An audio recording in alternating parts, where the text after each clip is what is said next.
ಇದು ಬೆಳಗಾವಿಯ ಸುವರ್ಣಸೌಧದಲ್ಲಿ ಕೊನೆ ದಿನದ ಚಳಿಗಾಲ ಅಧಿವೇಶನ ನಡೆಯಲಿದೆ. ಕೊನೆಯ ದಿನದ ಅಧಿವೇಶನದಲ್ಲಿ ಉತ್ತರ ಕರ್ನಾಟಕಕ್ಕೆ ಬಂಪರ್ ಕೊಡುಗೆ ಘೋಷಣೆ ಮಾಡುವಂತ ಸಾಧ್ಯತೆ ಇದೆ. ಇಂದು ಸಿಎಂ ಉತ್ತರ ಕೊಡಲಿದ್ದು ಹಲವು ವರ್ಷಗಳಿಂದ ನೆನೆಗುದಿಗೆ ಬಿದ್ದಿರುವಂತಹ ಯೋಜನೆಗಳಿಗೆ ಅನುದಾನ ಘೋಷಣೆ ಮಾಡುವಂತ ಸಾಧ್ಯತೆ ಇದೆ. ಜೊತೆಗೆ ಕೇಂದ್ರ ಸರ್ಕಾರದ ವಿರುದ್ಧವೂ ದೂರಲಿಕ್ಕೆ ಪ್ಲಾನ್ ಮಾಡಲಾಗಿದೆ. ಹಾಗೆ ಫೆಬ್ರವರಿ ಮಾರ್ಚ್ ತಿಂಗಳ ಗೃಹಲಕ್ಷ್ಮಿ ಹಣ ಬಾಕಿ ಕುರಿತು ವಿವಾದಕ್ಕೆ ಪ್ರತ್ಯುತ್ತರವನ್ನು ಕೊಡಲಿಕ್ಕೆ ಸಿದ್ಧತೆಯನ್ನ ಮಾಡಿಕೊಳ್ಳಲಾಗಿದೆ. ಜೊತೆಗೆ ಸಿಎಂ ಸ್ಥಾನದಲ್ಲಿ ಮುಂದುವರಿಯುತ್ತೀನಾ ಇಲ್ಲವಾ ಎಂಬುದರ ಬಗ್ಗೆ ಸಿದ್ದರಾಮಯ್ಯ ಮತ್ತೊಮ್ಮೆ ಪ್ರತಿಪಾದಿಸುವಂತ ಸಾಧ್ಯತೆ ಇದೆ. ಅಧಿವೇಶನದಲ್ಲಿ ಗೃಹಲಕ್ಷ್ಮಿ ಗುದ್ದಾಟ ಜೋರಾಗಿದೆ. ಫೆಬ್ರವರಿ ಮಾರ್ಚ್ ಎರಡೂ ತಿಂಗಳ ಗೃಹಲಕ್ಷ್ಮಿ ಹಣ ಎಲ್ಲೋಯ್ತು ಅಂತ ಪ್ರತಿಪಕ್ಷಗಳು ಆರೋಪ ಮಾಡಿವೆ. ನಂತರ ಸಚಿವೆ ಲಕ್ಷ್ಮೀ ಹೆಬ್ಬಾಳ್ಕರ್ ಉತ್ತರ ಕೊಟ್ಟರೂ ಕೂಡ ಜಟಾಪಟಿ ಮಾತ್ರ ನಿಂತಿಲ್ಲ. ಹೀಗಾಗಿ ಸಿಎಂ ಸಿದ್ದರಾಮಯ್ಯ ಅವರನ್ನ ಲಕ್ಷ್ಮೀ ಹೆಬ್ಬಾಳ್ಕರ್ ಭೇಟಿ ಮಾಡಿ ಅಣ್ಣ ಗಲಾಟೆ ಜಾಸ್ತಿ ಆಗ್ತಾ ಇದೆ, ಹಣ ಬಿಡುಗಡೆ ಮಾಡುವಂತೆ ಒತ್ತಾಯ ಮಾಡಿದ್ದಾರೆ. ಕರ್ನಾಟಕ ರಾಜ್ಯದ 1,26,00,000 ಕುಟುಂಬದ ಯಜಮಾನಿಯರಿಗೆ ಪ್ರತಿ ತಿಂಗಳು 2,000 ರೂಪಾಯಿ DBT ಮುಖಾಂತರ, ನಾನು ಒತ್ತಿ ಹೇಳಲಿಕ್ಕೆ ಬಯಸ್ತೇನೆ, DBT ಮುಖಾಂತರ ಯಾವುದೇ ಮಧ್ಯವರ್ತಿಗಳ ಹಾವಳಿ ಇಲ್ಲದೆ ಡೈರೆಕ್ಟ್ ಆಗಿ ಅವರ ಬ್ಯಾಂಕ್ ಅಕೌಂಟ್ಗೆ ಹೋಗುವಂಥ ಒಂದು ಅತ್ಯುನ್ನತ ಒಂದು ಯೋಜನೆ. 23 ಕಂತುಗಳನ್ನು ಹಾಕಿದ್ದೇವೆ. 46,000 ರೂಪಾಯಿಗಳು ಒಬ್ಬೊಬ್ಬ ಮನೆಯ ಯಜಮಾನಿಗೆ 1,26,00,000 ಮನೆಯ ಯಜಮಾನಿಗಳ ಕುಟುಂಬದ ಯಜಮಾನಿಗಳಿಗೆ ಸಿಕ್ಕಿದೆ ಅಂತ ಮೊನ್ನೆ ಕೂಡ ನಾನು ಹೇಳಿದ್ದೀನಿ. ಮಾರ್ಚ್ ಮತ್ತು ಫೆಬ್ರವರಿ ಮತ್ತು ಮಾರ್ಚ್ ಬಂದಿಲ್ಲ ಅಂತ ಹೇಳ್ತಾ ಇದ್ರು ಸದಸ್ಯರು. ನಾನು ಹೇಳಿದೆ ಆಗಸ್ಟ್ವರೆಗೂ ಕ್ಲಿಯರ್ ಮಾಡಿದ್ದೀನಿ ಅಂತ ನಾನು ಹೇಳಿದೆ. ನಮಗೆಲ್ಲರಿಗೂ ತಪ್ಪು ಮಾಹಿತಿಯನ್ನು ಕೊಡೋದಾಗಲಿ ಅಥವಾ ಸದನನ ಮಿಸ್ಲೀಡ್ ಮಾಡೋದಾಗಲಿ ನನ್ನ ಉದ್ದೇಶವಿಲ್ಲ.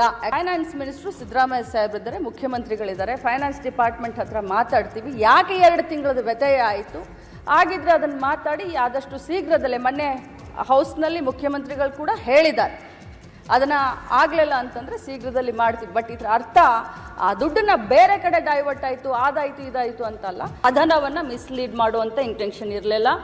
ಆದರೆ ನಾನು ಹೋಗಿ ಚೆಕ್ ಮಾಡಿದಾಗ 2 ತಿಂಗಳದ ಹೆಚ್ಚು ಕಡಿಮೆ ಆಗಿದೆ ಅನ್ನೋದು ಗೊತ್ತಾಯಿತು. ಅದನ್ನು ಮುಂದಿನ ದಿನದಲ್ಲಿ ನಾನು ಸರಿ ಮಾಡ್ತೀನಿ. ನನ್ನ ಮಾತಿನಿಂದ ಯಾರ್ದಾದ್ರೂ ಭಾವನೆಗೆ ಇದಾಗಿದ್ರೆ ನಾನು ವಿಷಾದವನ್ನು ವ್ಯಕ್ತಪಡಿಸ್ತೀನಿ. ಬಿಜೆಪಿ ಗದ್ದಲದ ನಡುವೆನೂ ಕೂಡ ನಿನ್ನೆ ವಿಧಾನಸಭೆಯಲ್ಲಿ ದ್ವೇಷ ಭಾಷಣ ಬಿಲ್ ಅಂಗೀಕಾರ ಆಗಿದೆ. ವಿಧೇಯಕ ಅಂಗೀಕಾರಕ್ಕೆ ಅವಕಾಶ ಇಲ್ಲದಂತೆ ಬಿಜೆಪಿ ತಂತ್ರ ರೂಪಿಸಿತ್ತು. ಆದರೆ ಬಿಜೆಪಿ ತಂತ್ರಕ್ಕೆ ಕಾಂಗ್ರೆಸ್ ಪ್ರತಿತಂತ್ರ ರೂಪಿಸಿ ಸದನದಲ್ಲಿ ಗದ್ದಲ ಸೃಷ್ಟಿಯಾಗದಂತೆ ಮಾಡಿ ಬಿಲ್ ಅಂಗೀಕಾರ ಮಾಡಲಾಗಿದೆ.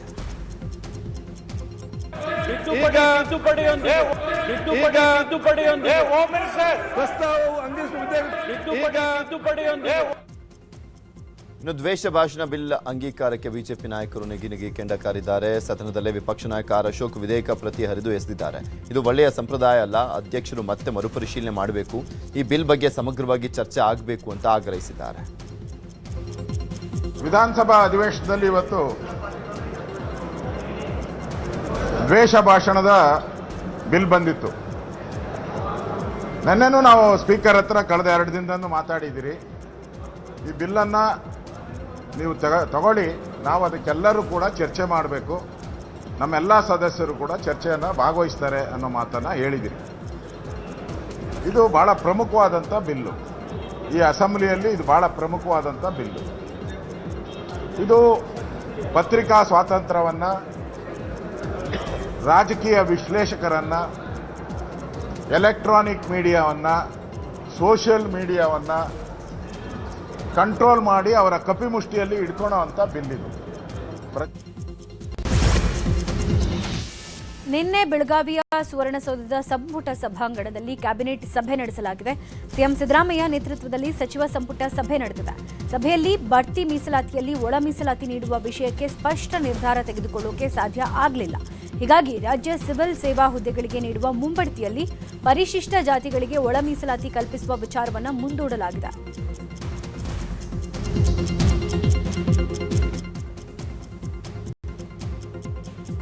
ಇನ್ನು ಉತ್ತರ ಕರ್ನಾಟಕಕ್ಕೆ ಸಚಿವ ಸಂಪುಟ ಭಾರೀ ಪ್ಯಾಕೇಜ್ ಘೋಷಣೆ ಮಾಡಿದೆ.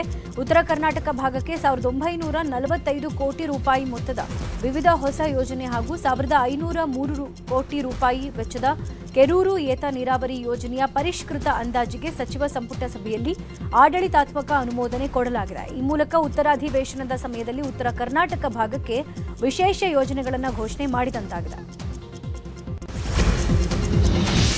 ಕುಂದಾನಗರಿ ಬೆಳಗಾವಿಯಲ್ಲಿ ಡಿನ್ನರ್ ಪಾಲಿಟಿಕ್ಸ್ ಜೋರಾಗಿದೆ. ಕುವೆಂಪು ನಗರದಲ್ಲಿರುವಂತಹ ಸಚಿವ ಸತೀಶ್ ಜಾರಕಿಹೊಳಿ ಮನೆಯಲ್ಲಿ ನಿನ್ನೆ ರಾತ್ರಿ ಔತಣಕೂಟ ಏರ್ಪಡಿಸಲಾಗಿತ್ತು. ಡಿನ್ನರ್ ಮೀಟಿಂಗ್ನಲ್ಲಿ ಸಿಎಂ ಸಿದ್ದರಾಮಯ್ಯ, ಸಚಿವರಾಗಿರುವಂತಹ H C Mahadevappa, Zameer, MC Sudhakar, G Parameshwar ಭಾಗಿಯಾಗಿದ್ದರು. ಅಹಿಂದ ನಾಯಕರಿಗೆ ವಿಶೇಷ ಭೋಜನ ರೆಡಿ ಮಾಡಿಸಿದ್ರು. ಮಟನ್, ಚಿಕನ್, ಮೀನು ಜೊತೆಗೆ 30ಕ್ಕೂ ಅಧಿಕ ತರಹೇವಾರಿ ಖಾದ್ಯ ಸಿದ್ಧ ಮಾಡಿಸಿದ್ರು. ಆದರೆ ಸಿಎಂ ಸಿದ್ದರಾಮಯ್ಯ ಅನಾರೋಗ್ಯ ಕಾರಣ ಸಸ್ಯಾಹಾರ ಊಟವನ್ನು ಮಾಡಿದ್ರು.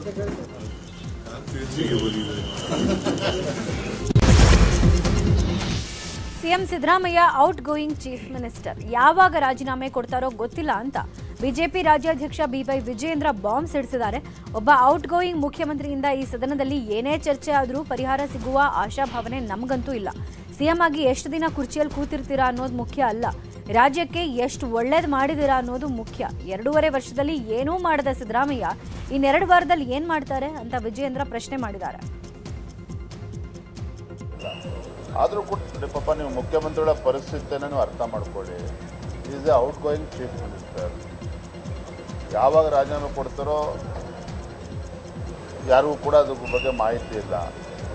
ಮುಖ್ಯಮಂತ್ರಿಗಳ ಮಾತಿನ ದಾಟಿಯನ್ನು ನೋಡಿದ್ರೆ ನಿಮಗೆ ಅರ್ಥ ಆಗ್ತದೆ, ಹೋಲಿ ಬಿಡಪ್ಪ ಪಾಪ ಎಷ್ಟು ದಿನ ಇರ್ತಾರೆ ಅಂತೇಳಿ ಎಲ್ರಿಗೂ ಅನಿಸ್ತಕ್ಕಂಥದ್ದು ಸಹಜ. ಹಾಗಾಗಿ ಒಬ್ಬ ಔಟ್ ಗೋಯಿಂಗ್ ಚೀಫ್ ಮಿನಿಸ್ಟ್ರಿಂದ ಈ ಸದನದಲ್ಲಿ ಏನೇ ಚರ್ಚೆ ಆದರೂ ಕೂಡ ಪರಿಹಾರ ಸಿಗ್ತದೆ ಅನ್ನುವ ಆಶಾಭಾವನೆ ನಮಗೂ ಏನು ಇರಲಿಲ್ಲ. ಆದರೂ ಕೂಡ ನಾನು ಯಾವಾಗಲೂ ಕೂಡ ಒಂದು ಮಾತನ್ನು ಹೇಳ್ತಾ ಇದ್ದೆ, ಮುಖ್ಯಮಂತ್ರಿಗಳಾಗಿ ಎಷ್ಟು ದಿನ ಕುರ್ಚಿಲಿ ಕೂರ್ತೀನಿ ಅನ್ನೋದು ಮುಖ್ಯ ಅಲ್ಲ, ಆದರೆ ಆ ಸ್ಥಾನದಲ್ಲಿದ್ದಾಗ ಏನು ರಾಜ್ಯಕ್ಕೆ ಒಳ್ಳೆ ಕೆಲಸ ಮಾಡಿದ್ದೀರಿ ಅನ್ನೋದು ಮುಖ್ಯ.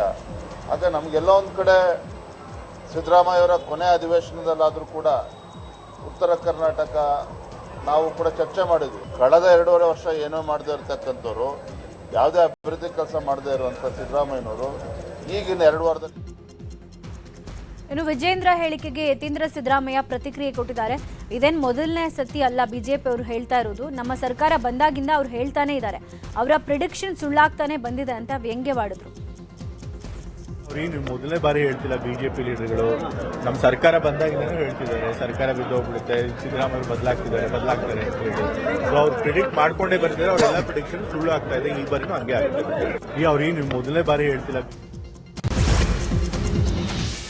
CM Siddaramaiah out going CM ಎಂಬ ವಿಜೇಂದ್ರ ಹೇಳಿಕೆಗೆ ಕಾಂಗ್ರೆಸ್ ನಾಯಕರು ಸಿಡಿದಿದ್ದಾರೆ. ಬೆಳಗಾವಿಯಿಂದ ಬೆಂಗಳೂರಿಗೆ ಹೋಗ್ತಾರಲ್ಲ, ಅದಕ್ಕೆ ಹೇಳಿರಬೇಕು ಅಂತ ಸಚಿವ ಸತೀಶ್ ಜಾರಕಿಹೊಳಿ ಹೇಳಿದ್ದಾರೆ. ಇನ್ನು ವಿಜೇಂದ್ರ ಭವಿಷ್ಯ ಹೇಳೋರ ಅಂತ ಸಚಿವ ಬೈರತಿ ಸುರೇಶ್ ಟೀಕಿಸಿದ್ದಾರೆ. ಸಚಿವ ಎಂಬಿ ಪಾಟೀಲ್, ಮಧು ಬಂಗಾರಪ್ಪ, ಯತೀಂದ್ರ ಸಿದ್ದರಾಮಯ್ಯ, ಶಾಸಕ ಬೇಳೂರು ಗೋಪಾಲ್ ಕೃಷ್ಣ ಕೂಡ ವಾಗ್ದಾಳಿ ಮಾಡಿದರು.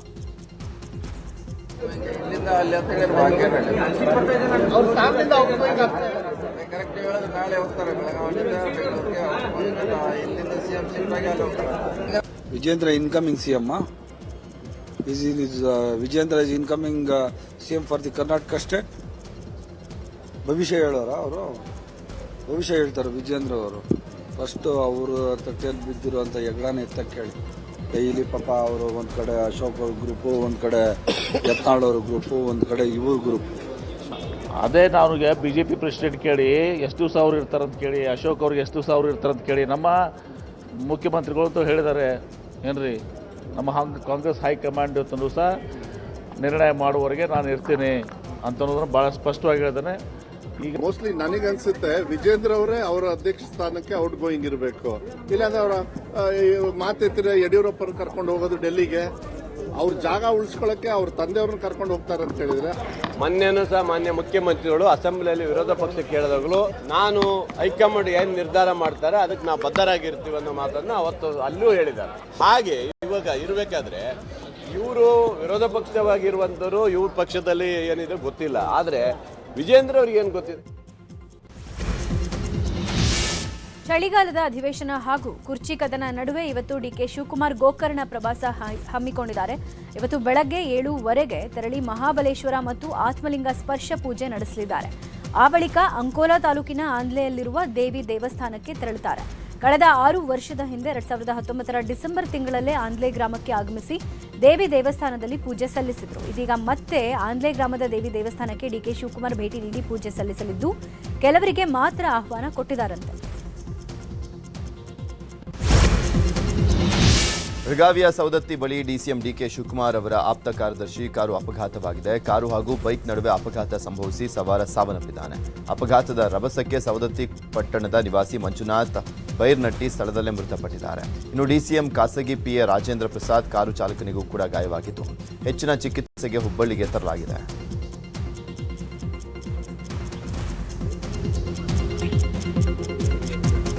ಇನ್ನು ಹುಬ್ಬಳ್ಳಿಯ ಎನ್ಎಂಆರ್ ಸ್ಕ್ಯಾನಿಂಗ್ ಸೆಂಟರ್ಗೆ ಡಿಸಿಎಂ ಡಿಕೆಶಿ ಆಗಮಿಸಿ ಗಾಯಾಳು ರಾಜೇಂದ್ರ ಪ್ರಸಾದ್ ಅವರ ಆರೋಗ್ಯವನ್ನು ವಿಚಾರಿಸಿದ್ದಾರೆ. ಈ ವೇಳೆ ಮಾತನಾಡಿದಂಥ ಡಿಕೆಶಿ ಯಲ್ಲಮ್ಮನ ದರ್ಶನ ಮುಗಿಸಿಕೊಂಡು ಹೋಗುವಾಗ ಕಾರ್ ಅಪಘಾತವಾಗಿದೆ. ರಾಜೇಂದ್ರ ಪ್ರಸಾದ್ ಮತ್ತು ಕಾರ್ ಚಾಲಕನಿಗೆ ಗಾಯಗಳಾಗಿದೆ. ಸದ್ಯ ಆತಂಕ ಪಡುವುದು ಏನೂ ಇಲ್ಲ ಅಂತ ಹೇಳಿದ್ದಾರೆ. ಮೃತಪಟ್ಟ ಯುವಕನ ಮನೆಗೆ ಭೇಟಿ ನೀಡಿ ಪರಿಹಾರ ನೀಡಲಿಕ್ಕೆ ಎಲ್ಲ ಕ್ರಮ ಕೈಗೊಳ್ತೇವೆ ಅಂತ ಹೇಳಿದ್ದಾರೆ.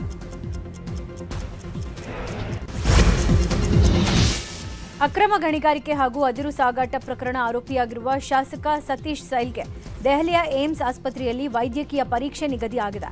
ವೈದ್ಯಕೀಯ ಪರೀಕ್ಷೆ ನಡೆಸುವ ದಿನಾಂಕ, ಎಷ್ಟು ಹೊತ್ತಿಗೆ ತಪಾಸಣೆಗೆ ಒಳಗಾಗಬೇಕು ಅನ್ನುವ ಬಗ್ಗೆ ಚರ್ಚಿಸಿ ತೀರ್ಮಾನಕ್ಕೆ ಬರುವಂತೆ ಹೈಕೋರ್ಟ್ ಸೂಚನೆ ಕೊಟ್ಟಿದೆ. ಹೈಕೋರ್ಟ್ ವಿಚಾರಣೆ ವೇಳೆ ಹಾಜರಿದ್ದ ಎಎಸ್ಜಿ ಅರವಿಂದ್ ಕಾಮತ್ ಇದೇ 19ರಂದು ಮಧ್ಯಾಹ್ನ 12:30 ಅಥವಾ 20ರಂದು ಬೆಳಗ್ಗೆ 8ವರೆಗೆ ಹಾಜರುಪಡಿಸೋಕೆ ಏಮ್ಸ್ ವೈದ್ಯರು ಇಡಿಗೆ ಪತ್ರ ಬರೆದಿದ್ದಾರೆ ಅಂತ ಕೋರ್ಟ್ಗೆ ಮಾಹಿತಿ ಕೊಟ್ಟಿದ್ದಾರೆ. ಆದರೆ ಶಾಸಕ ಸತೀಶ್ ಸೈಲ್ ಪರ ವಕೀಲರು ಇದಕ್ಕೆ ಕಾಲಾವಕಾಶ ಕೇಳಿದ್ದಾರೆ.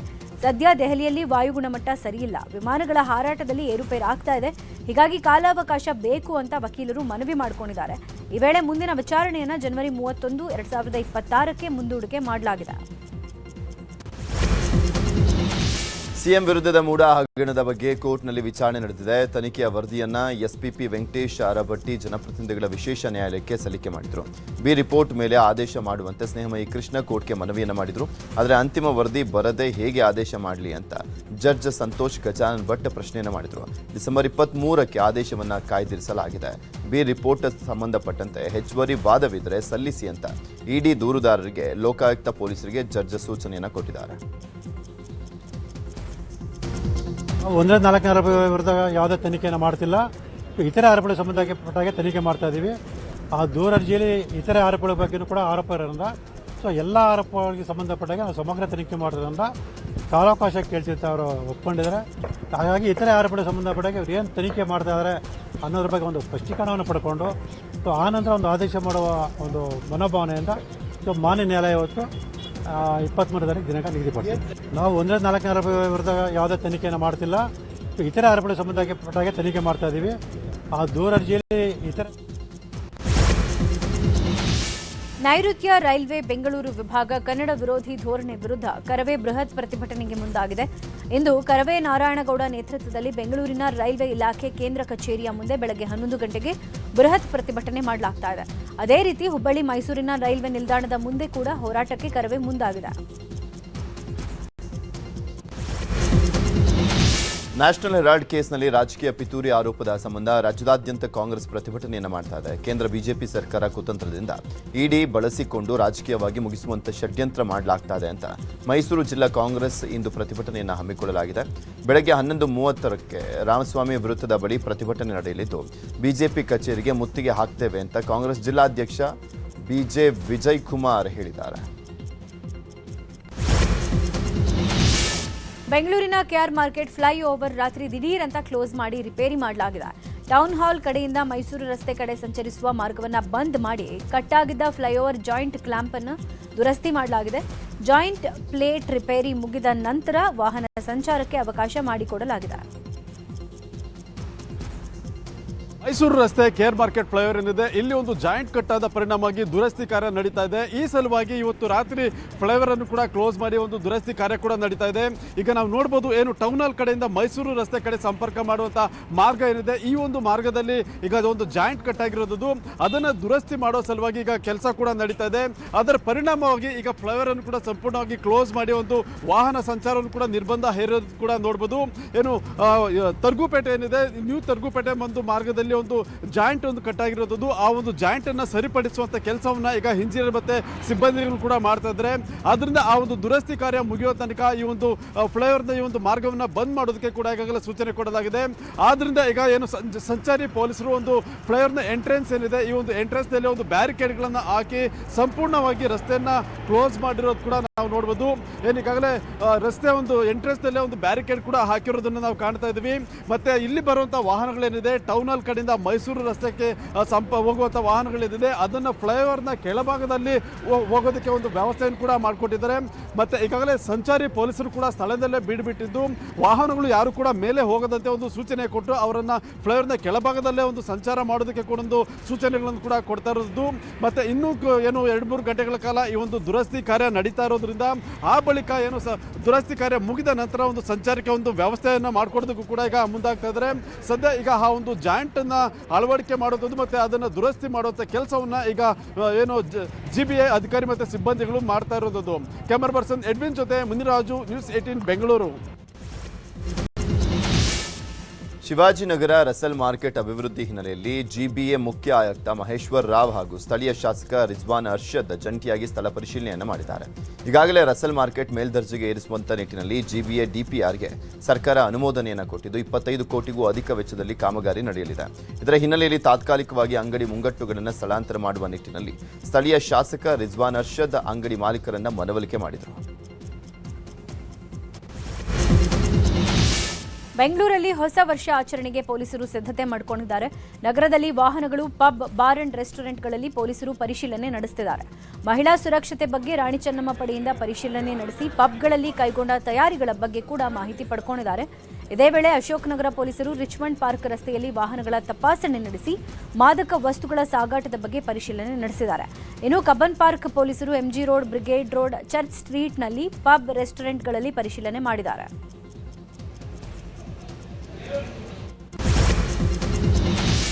ರೇಣುಕಾಸ್ವಾಮಿ ಕೊಲೆ ಕೇಸ್ನ ವಿಚಾರಣೆ 2ನೇ ದಿನವೂ ಕೂಡ 57ನೇ CCH ಕೋರ್ಟ್ನಲ್ಲಿ ನಡೆಯಿತು. ರೇಣುಕಾಸ್ವಾಮಿ ತಾಯಿ ರತ್ನಪ್ರಭಾ ಅವರ ಕ್ರಾಸ್ ಎಕ್ಸಾಮಿನೇಷನ್ ಬಳಿಕ ತಂದೆ ಕಾಶಿನಾಥಯ್ಯ ಅವರನ್ನ ಹಿರಿಯ ವಕೀಲ ಬಾಲನ್ ಕ್ರಾಸ್ ಎಕ್ಸಾಮಿನೇಷನ್ ಮಾಡಿದ್ರು. ನಿನ್ನೆ ಕ್ರಾಸ್ ಎಕ್ಸಾಮಿನೇಷನ್ ಮುಕ್ತಾಯ ಆಗಿದ್ದು ಡಿಸೆಂಬರ್ 29ಕ್ಕೆ ಕೋರ್ಟ್ ವಿಚಾರಣೆ ಮುಂದೂಡಿದೆ. ಇನ್ನು ಟ್ರಯಲ್ ಶುರುವಾಗಿದ್ದೆ ದರ್ಶನ್ಗಿಂತ ಪವಿತ್ರ ಗೌಡಗೆ ಹೆಚ್ಚು ಟೆನ್ಷನ್ ಒಳಗಾಗಿದ್ದಾರೆ. DGP ಅಲೋಕ್ ಕುಮಾರ್ ಭೇಟಿ ವೇಳೆ ದರ್ಶನ್ ಭೇಟಿಗೆ ಪವಿತ್ರ ಗೌಡ ಅವಕಾಶ ಕೇಳಿದ್ರಂತೆ. ಟ್ರಯಲ್ ಶುರುವಾಗಿದೆ, ಪ್ಲೀಸ್ ಅವಕಾಶ ಕೊಡಿಸಿ ಸಾರ್ ಅಂತ ಕೇಳಿಕೊಂಡಿದ್ರಂತೆ. ಆದರೆ ದರ್ಶನ್ ಮಾತ್ರ ಯಾವುದೇ ಕಾರಣಕ್ಕೂ ಭೇಟಿ ಮಾಡಲ್ಲ ಅಂತಿದ್ದಾರಂತೆ. ಆಲಮಟ್ಟಿಯಿಂದ ಕುಷ್ಟಗಿಯವರೆಗೂ ಹೊಸ ರೈಲು ಮಾರ್ಗದ ಸಮೀಕ್ಷೆ ಪೂರ್ಣಗೊಂಡಿದೆ. ವಿಸ್ತೃತ ಯೋಜನಾ ವರದಿ ತಯಾರಿಸಲು ರೈಲ್ವೆ ಸಚಿವ ಅಶ್ವಿನಿ ವೈಷ್ಣವಿ ತಿಳಿಸಿದ್ದಾರೆ. ಕೇಂದ್ರದ ಸಚಿವ ಪ್ರಹ್ಲಾದ್ ಜೋಶಿಗೆ ಪತ್ರ ಬರೆದಿದ್ದಾರೆ. ಮೇ ಅಂತ್ಯಕ್ಕೆ ರೈಲ್ವೆ ಕಾಮಗಾರಿ ಆರಂಭವಾಗುವ ಸಾಧ್ಯತೆ ಇದೆ.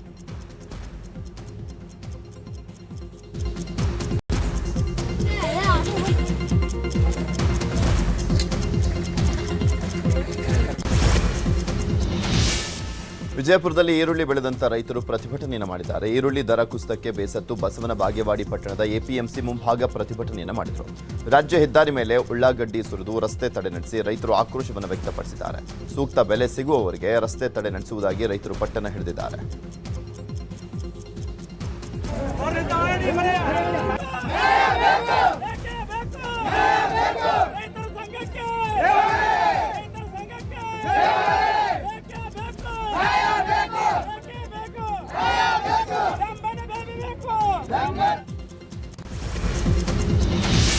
ಗದಗ ಜಿಲ್ಲೆ ಗಜೇಂದ್ರಗಡ ತಾಲೂಕಿನ ವೀರಾಪುರ ಗ್ರಾಮಸ್ಥರಿಗೆ ನೀರಿನ ಕಂಟಕ ಎದುರಾಗಿದೆ. ಕುಡಿಯುವ ನೀರಿಗೆ ಚರಂಡಿ ನೀರು ಮಿಕ್ಸ್ ಆಗಿರೋದ್ರಿಂದ ಚರ್ಮರೋಗದ ಕಾಟ ಎದುರಾಗ್ತಾ ಇದೆ. ನೀರು ಕುಡಿದು ಜನ ಅನಾರೋಗ್ಯಕ್ಕೆ ತುತ್ತಾಗಿದ್ದಾರೆ. ಜೊತೆಗೆ ಗ್ರಾಮದಲ್ಲಿ ಸ್ವಚ್ಛತೆ ಇಲ್ಲದೆ ಗಬ್ಬೆದ್ದು ನಾರ್ತಾ ಇದೆ. ಹೀಗಾಗಿ ಗ್ರಾಮ ಪಂಚಾಯಿತಿ ವಿರುದ್ಧ ಗ್ರಾಮಸ್ಥರು ಆಕ್ರೋಶ ಹೊರಹಾಕಿದ್ದಾರೆ. ನೀರಿನ ಮಕ್ಕಳು ಸೇವನೆ ಮಾಡೋದ್ರಿಂದ ಅವರಿಗೆಲ್ಲ ತುರ್ಕೆ ಕಜ್ಜಿ ಎಲ್ಲ ಚಲೋವಾಗೈತಿ. ಸರ್ಕಾರಿ ಹಾಸ್ಪಿಟ್ಲು ಮತ್ತು ಪ್ರೈವೇಟ್ ದವಾಖಾನೆಗೆ ಕೂಡ ನಮ್ಮೂರಿನ ಪೇಷಂಟ್ಗಳು ತುಂಬ ಜಾಸ್ತಿ ಆಗಿದಾವೆ. ಮತ್ತು ಆರೋಗ್ಯ ಇಲಾಖೆಯವರು ಯಾವುದೇ ಕ್ರಮ ಕೈಗೊಂಡಿಲ್ಲ ಇದುವರೆಗೂ. ಎಲ್ಲ ಜನರಿಗೆ ತೊಂದರೆ ಐತಿ, ಗುಳ್ಳು ಹೇಳಕತ್ತವು. ಹಾಸ್ಪಿಟ್ಲ್ ಹೋಗಿ ತೋರ್ಸಿನೂ ಬಂದಾರ. ಇವು ಪೈಪ್ಲೈನ್ ಹೊಡೆದವು, ಪೈಪ್ಲೈನು ಮಾಡ್ಸಕ್ತಾ ಇರಲಿಲ್ಲ. ಆಮೇಲೆ ನಮ್ಮ ರಸ್ತೆಗಳು ಸರಿಯಾಗಿ ಅವು ವರ್ಕ್ ಆಗಿಲ್ಲ. ಆಮೇಲೆ ನೀರಿಂದು ಭಾಳ ಅಸ್ವಸ್ಥ ನಮ್ಮಲ್ಲಿ. ಇವು ಗಟ್ರ ನೀರನ್ನು ಮಿಕ್ಸ್ ಆಗಿ ಬರಕತ್ತವೆ, ಕುಡಿಯೋ ನೀರು. ಹಂಗಾಗಿ ಎಲ್ಲ ಜನರಿಗೆ ತೊಂದರೆ ಐತಿ. ಚಾಮರಾಜನಗರದಲ್ಲಿ ನಂದೀಶ್ ಮೂಡ್ಲುಪುರ ಬಳಗದ ವತಿಯಿಂದ ರಸ್ತೆ ಬದಿ ಚಳಿಯಲ್ಲೇ ಮಲಗಿದ್ದಂಥ ಭಿಕ್ಷುಕರುಗಳಿಗೆ ಸ್ವೆಟರ್ ಅನ್ನು ವಿತರಿಸಲಾಯಿತು. ಮಾನವೀಯತೆಯಿಂದ ದೃಷ್ಟಿಯಿಂದ ಭಿಕ್ಷುಕರುಗಳಿಗೆ ನಂದೀಶ್ ಮೂಡ್ಲುಪುರ ಅವರು ನೇತೃತ್ವದಲ್ಲಿ ಸ್ವೆಟರ್ ಅನ್ನು ವಿತರಿಸಲಾಯಿತು. ಚಳಿಯಲ್ಲಿ ಮಲಗಿದ್ದಂಥ ನಿರ್ಗತಿಕರು ಭಿಕ್ಷುಕರು ಸ್ವೆಟರ್ ನೀಡಿದ್ದಕ್ಕೆ ಖುಷಿಯಾದರು. ಪಲ್ಸ್ ಪೋಲಿಯೋ ಹಾಕಿಸುವ ಹಿನ್ನೆಲೆ ಬೆಂಗಳೂರಿನಾದ್ಯಂತ ಜಿಬಿಎ ವ್ಯಾಪ್ತಿಯ 5 ನಗರ ಪಾಲಿಕೆಯಿಂದ ಜಾಗೃತಿ ಮೂಡಿಸೋ ಕೆಲಸ ನಡೀತಾ ಇದೆ.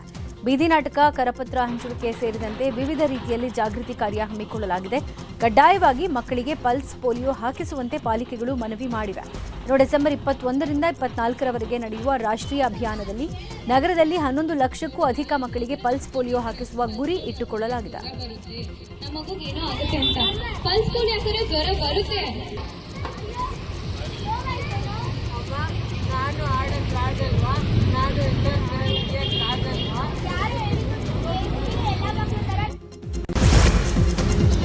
ಹುಬ್ಬಳ್ಳಿಯ ಸಿದ್ಧಾರೂಢರ ಸನ್ನಿಧಾನದಲ್ಲಿ ಇಂದಿನಿಂದ ಆರೂಢ ಆರತಿ ಆರಂಭವಾಗ್ತಾ ಇದೆ. ಕಾಶಿಯಲ್ಲಿನ ಗಂಗಾರತಿ ಮಾದರಿಯಲ್ಲಿ ಸಿದ್ಧಾರೂಢ ಮಠದ ಆವರಣದಲ್ಲಿ ಪ್ರತಿ ಅಮಾವಾಸ್ಯೆಯಂದು ಆರೂಢ ಆರತಿ ನಡೆಯಲಿದೆ. ಅಮಾವಾಸ್ಯೆಯ ದಿನವಾದ ಇಂದು ಮಠದ ಪುಷ್ಕರಣಿಯಲ್ಲಿ ಆರೂಢ ಆರತಿಗೆ ಸಾವಿರಾರು ಭಕ್ತರು ಸಾಕ್ಷಿಯಾಗಲಿದ್ದಾರೆ.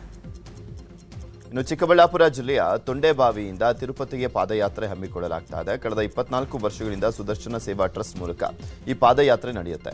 25ನೇ ವರ್ಷದ ಪಾದಯಾತ್ರೆ ನಿಮಿತ್ತ ಲಕ್ಷ್ಮೀ ವೆಂಕಟರಮಣ ಸ್ವಾಮಿ ಕಲ್ಯಾಣೋತ್ಸವ ಕಾರ್ಯಕ್ರಮ ನಡೆಯಿತು. ಈ ಬಾರಿ ಸುಮಾರು 300 ಜನ ತಿಮ್ಮಪ್ಪನ ಭಕ್ತಾದಿಗಳು ಪಾದಯಾತ್ರೆಯಲ್ಲಿ ಭಾಗಿಯಾಗಲಿದ್ದಾರೆ.